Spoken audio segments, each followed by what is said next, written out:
மகளிர் உதவித்தொகை முறைகேடு, ஆதரவற்ற விதவை முறைகேடு,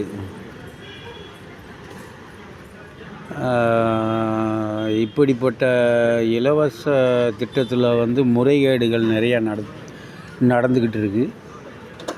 அதை நீங்கள் மாற்றி அமைக்கணும்னா புதுசாக கணக்கெடுப்பு நடத்த வேண்டும்.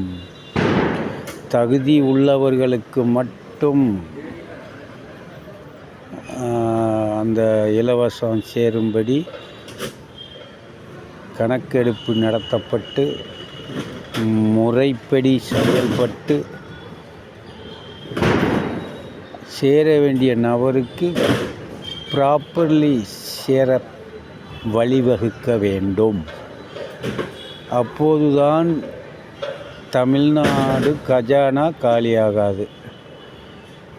எல்லாரும் பணக்காரனும் விதவை காசு வாங்கிட்டு தான் இருக்காங்க.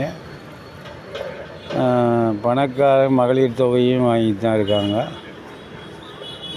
பணம் படைத்தவன், கவர்மெண்ட்டு வேலை பார்க்குறவன் பூராத்தையும் கழிச்சு கட்டி யாருக்கு